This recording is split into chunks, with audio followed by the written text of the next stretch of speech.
एक तरफ लिखा है झूठ बोल दिया तो पूरी उम्र के लिए नाअहल है, दूसरी जानिब कत्ल कर दिया, गद्दारी कर दी तो भी कुछ अरसे बाद वापस आ जाएगा। हम एक बुनियादी उसूल कायम करना चाहते हैं, जातियात में नहीं जाएंगे। सुप्रीम कोर्ट के जजेस के आर्टिकल 62(1)(f) के तहत सियासतदानों की ताहियात नाअहली से मुताल्लिक केस की समाअत के दौरान रिमार्क्स। चीफ जस्टिस ने कहा कि उनकी राय में असल आइन और बाद की तरमीम में तजाद हो तो असल पर इन्हिसार करना चाहिए। वो मुंतखब नुमाइंदों की कानून साजी पर इन्हिसार करेंगे, ना कि डिक्टेटर की।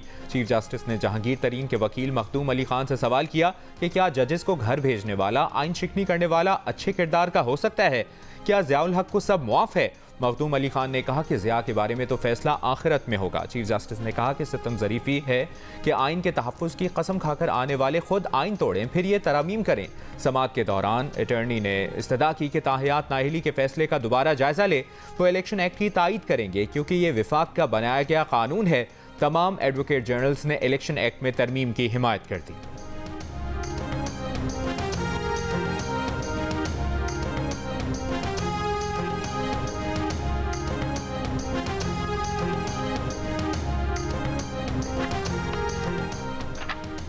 एतजाज़ एहसन की दरख्वास्त में सियासत छलक रही है। फ़ारूक हबीब, सदाकत अब्बासी वगैरह सब सियासी वर्कर्स हैं।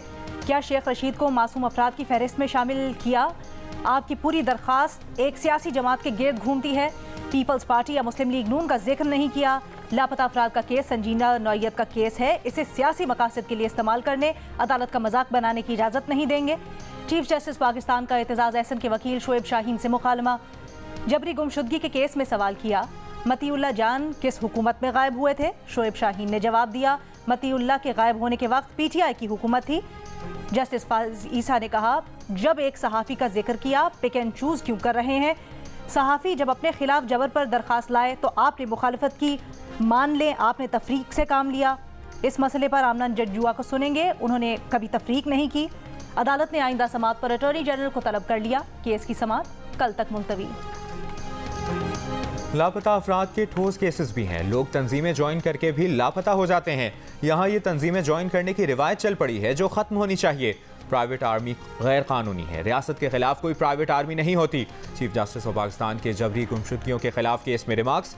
जस्टिस फाइज ईसा ने कहा कि हमारी भी हुदूद हैं, हम सब कुछ नहीं कर सकते। सब जिम्मेदारी कबूल करें, मिलकर हल करेंगे तो लापता अफराद का मसला हल होगा। पाकिस्तान को अंदरूनी तौर पर मजबूत करना है। पुरअमन मुजाहिरा शहरियों का हक है। फैजाबाद धरना केस के फैसले में एहतजाज के हक को यकीनी बनाया गया है।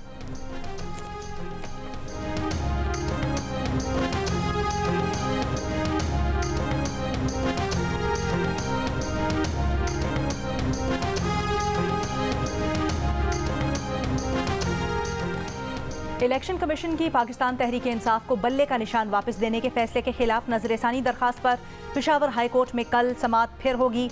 आज पीटीआई वकला पेश न हुए। अदालत ने वकील इलेक्शन कमीशन को सुनकर फैसला महफूज कर लिया। बाद में पाकिस्तान तहरीक इंसाफ की जानिब से केस को मुलतवी करने की इस्तदा कर दी गई। आज समाअत के आगाज़ पर वकील इलेक्शन कमीशन ने दलाइल दिए कि पेशावर हाई कोर्ट ने इलेक्शन कमीशन को सुने बगैर हुक्म इम्तना जारी किया। सिंगल बेंच ने जो रिलीफ दिया वो पूरा फैसला है, उसके बाद कुछ नहीं बचा। 26 दिसंबर को ऑर्डर वापस लेने की इस्तदा। विफाक और खैबर पख्तूनख्वा हुकूमत ने केस से अलग करने की इस्तदा कर दी। इससे पहले chairman PTI barrister Gohar Khan ये कह चुके हैं कि अगर बल्ले के अलावा कोई निशान मिलता है तो लेंगे, लेकिन इलेक्शन का बॉयकॉट नहीं करेंगे। पार्लियामेंट तक पहुंचने के लिए प्लान बी और प्लान सी मौजूद है। इलेक्शन कमीशन के जरिए हमें पीछे धकेला जा रहा है। चीफ जस्टिस काजी फाइज ईसा को अब इस मामले में मुदाखलत करना होगी।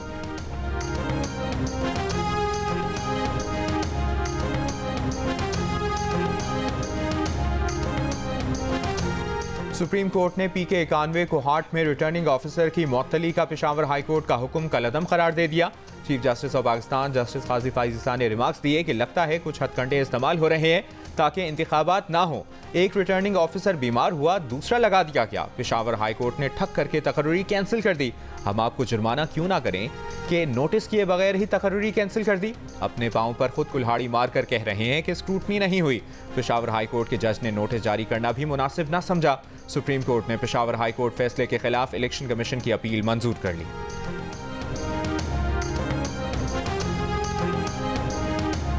कल जो इंटरिम प्राइम मिनिस्टर उन्होंने एक प्रेस कॉन्फ्रेंस की और उन्होंने कहा ये जो लोग प्रोटेस्ट कर रहे हैं और जिनके बारे में कर रहे हैं वो मुल्क दुश्मन लोग थे। मैं तो सख्त अल्फाज में प्राइम मिनिस्टर के इन रिमार्क्स को कंडेम करती हूँ। वज़ीर आज़म के इस्लामाबाद में एहतजाज करने वाले मुजाहिरीन से मुतल्लिक बयान पर लीगी सेनेटर सादिया अब्बासी की मजम्मत। सेनेट में इजहार ख्याल करते हुए कहा, महदूद मैंडेट होते हुए ऐसी बात करना अफसोसनाक है। निगरान वज़ीर आज़म अनवारुल हक काकड़ ने गुज़श्ता रोज़ कहा था कि लापता अफराद के लवाहिकीन का एहतजाज का हक तस्लीम, लेकिन दहशतगर्दी का हक तस्लीम नहीं। मसला मुजाहिरीन से नहीं, जाली हमदर्दों से है। इनके हिमायती कोई एक चीज़ वापस कर रहा है, कोई कॉलम्स लिख रहा है। ये ह्यूमन राइट्स के चैंपियन ना बने, जिनको बनना है आकर लड़े उनके साथ। किसी को हया नहीं कि ये पूछे कि बलूचिस्तान में मुसल्लह तंजीमें क्यों लोगों को कत्ल कर रही हैं।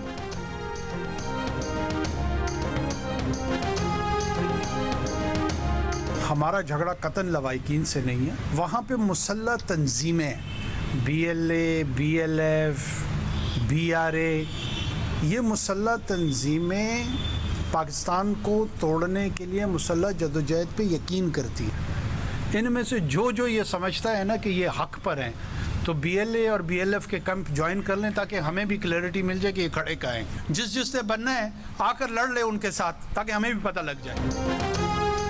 कोयटा में लड़कियों की नाजेबा वीडियो बनाने के 2 मुल्ज़िमान बरी करने का हुक्म। कोयटा के सेशन जज की अदालत ने करार दिया कि इस्तग़ासा वीडियो स्कैंडल केस में मुकदमे को साबित नहीं कर पाई। किसी भी माकूल शक व शुबे से बालातर इल्ज़ाम लगाया गया है।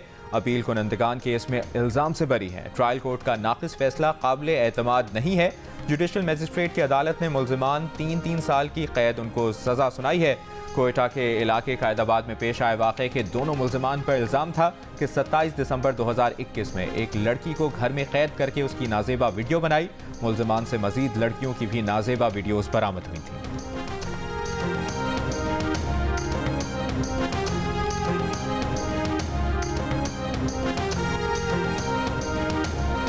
ऑस्ट्रेलिया के खिलाफ तीसरे और आखिरी टेस्ट से इमामुल हक ड्रॉप। शाहीन अफरीदी भी फाइनल 11 में जगह न बना सके।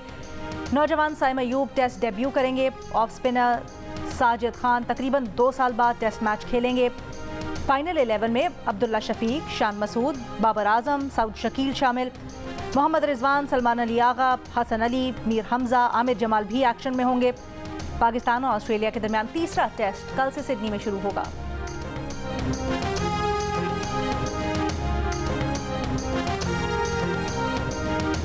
बाबर आजम टीम के अहम खिलाड़ी हैं, इनसे मुतालिक बिल्कुल तहफ़्फ़ुज़ात नहीं। हमारे अहम खिलाड़ी 3 साल से तमाम फॉर्मेट की क्रिकेट खेल रहे हैं, जिसकी वजह से आराम नहीं मिला। नए खिलाड़ियों के आने से अहम खिलाड़ियों को आराम का मौका मिलेगा। कप्तान शान मसूद की प्रेस कॉन्फ्रेंस, कहा मुस्तकबिल के लिए फैसले लेने होंगे, डोमेस्टिक परफॉर्मर को मौका देना होगा।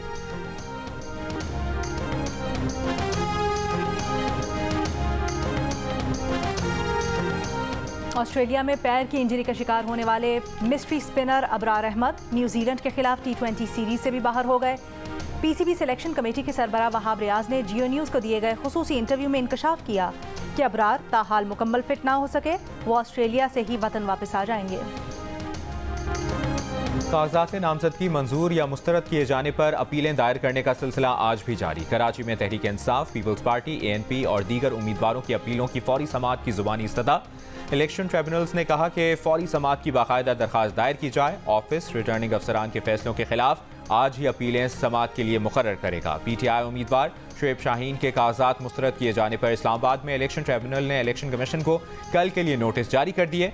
जस्टिस अरबाब ने कहा कि आप पर एतराज़ है, प्रॉपर्टी का टैक्स नहीं दिया, 65,000 रुपये टैक्स आपके ज़िम्मे था। वकील शुएब शाहीन बोले, प्रॉपर्टी मेरे मौक्किल के नाम अभी ट्रांसफ़र नहीं।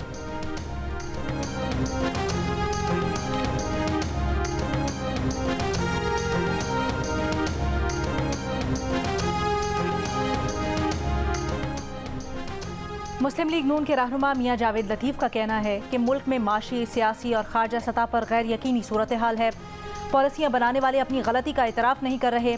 सोशल मीडिया पर बयानियाँ बनाने वालों पर करोड़ों रुपया खर्च कर दिया गया। कोई तहकीक करता तो पता चल जाता 9 और 10 में के ताने बाने किन ममालिक से मिलते हैं। 7-8 माह गुजर गए, मट्टी डालो प्रोग्राम अब नहीं चल सकता।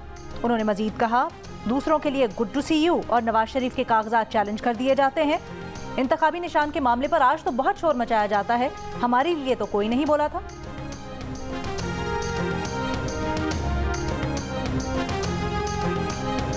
PTI बता दे कि किस एजेंडे के तहत हमसे इत्तेहाद करेगी। जमहूरियत की बात हो तो PTI से इत्तेहाद पर ANP मशवरा कर सकती है। 9 मई वाले एजेंडे की हिमायत नहीं कर सकते। ANP के मरकजी नायब सदर अमीर हैदर खान खोती की जियो न्यूज़ से गुफ्तगू। कहा 13 जनवरी तक इंतखाबात में सियासी जमातों से इत्तेहाद का फैसला हो जाएगा। 2013 और 2018 इंतखाबात में सारी मेहरबानियां PTI पर थीं। PTI को कामयाब बनाने के लिए बहुत सारे लोगों को नाकाम बनाया गया था।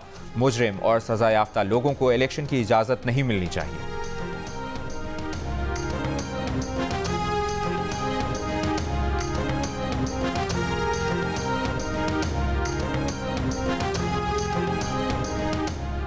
बिलावल भुट्टो का आज लाहौर में डेरा। कल सेंट्रल एग्जीक्यूटिव कमेटी का अहम इजलास बुला लिया।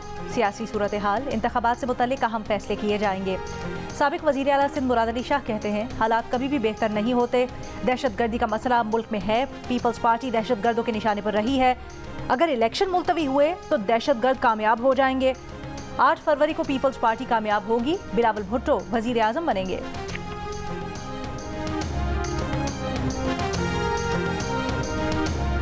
पाकिस्तान स्टॉक एक्सचेंज में कारोबार में तेजी का रुझान बरकरार। 100 इंडेक्स 65,000 की सतह अबूर कर गया।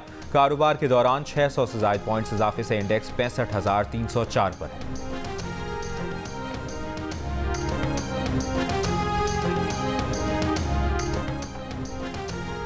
गुड्डू थर्मल पावर प्लांट के स्विच यार्ड में फनी खराबी 48 घंटे बाद दूर न की जा सकी।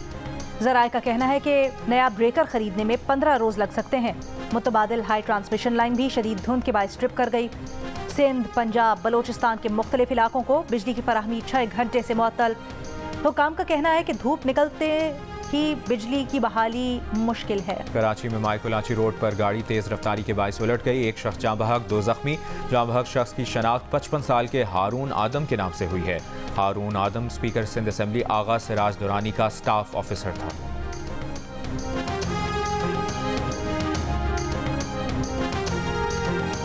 लाहौर में मुर्गी के गोश्त और अंडों की कीमत में होशरुबा इजाफा। मुर्गी का गोश्त 531 रुपए किलो तक जा पहुंचा। अंडों की फी दर्जन कीमत 376 रुपए हो गई। पोल्ट्री एसोसिएशन का इंतजामिया की मुकर्रर करदा कीमतें मानने से इनकार। कहा जिला इंतजामिया से मुज़ाकरात नहीं करेंगे। इस्लामाबाद में बलोच एकजहती कमेटी का धरना 11वें रोज में दाखिल। खवातीन, बच्चे और बुजुर्ग मुजाहिरीन कैंप में मौजूद।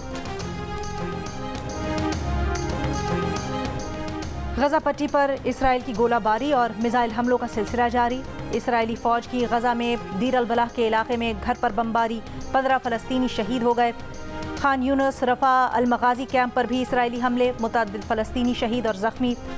मगरबी किनारे के शहर कलकलिया में इसराइली फौज और फलस्तीनी ग्रुप्स में झड़पें। इसराइली फौज ने जख्मी फलस्तीनी को तशद्दुद का निशाना बनाया। इसराइली फौज की फायरिंग में 4 फलस्तीनी शहीद। इसराइली फौज ने तिब्बी अमले को जख्मी फलस्तीन तक पहुंचने से रोकने के लिए उन पर भी फायरिंग कर दी। इसराइली फौज ने पूरा साल जंग जारी रखने की धमकी दे दी। गजा में अल-क़स्साम ब्रिगेड और इस्लामिक जिहाद के इसराइली फौज पर ताबड़तोड़ हमले। टैंकों पर नज़दीक से रॉकेट दागे। काबिज़ फौज के कैंप पर मुनज़्ज़म हमला। मुतअद्दिद रॉकेट्स का इस्तेमाल। घरों में मोर्चा बनाए। इसराइली फौजियों को भी निशाना बनाया। अल-क़स्साम का 4 दिनों में 71 गाड़ियां तबाह करने, 16 काबिज़ फौजी हलाक करने का दावा। मुज़ाहमतकारों से झड़प में जख्मी इसराइली फौजी की खौफ से चीखें मारने की वीडियो सामने आ गई। नए साल की आमद पर इस्लामी ममालिक में भरपूर जश्न मनाया गया। वर्ल्ड रिकॉर्ड कायम हुए। यहूदी और अमरीकी मसनूआत का बॉयकॉट भी कहीं नजर न आया। UAE और सऊदी अरब समेत मशरिक़ वुस्ता के ममालिक के शहरियों ने यहूदी और अमरीकी मसनूआत की भरपूर खरीदारी की। रियाद में नए साल की आमद के मौके पर आतिशबाजी की गई। सऊदी दारुल हुकूमत में गैर मुल्की ब्रांड का सबसे बड़ा स्टोर खोला गया। पाकिस्तान में गजा के मजलूमों के साथ इजहार यकजहती के लिए नए साल की तकरीबात पर पाबंदी लगाई गई और इस पर अमल दरामद भी किया गया।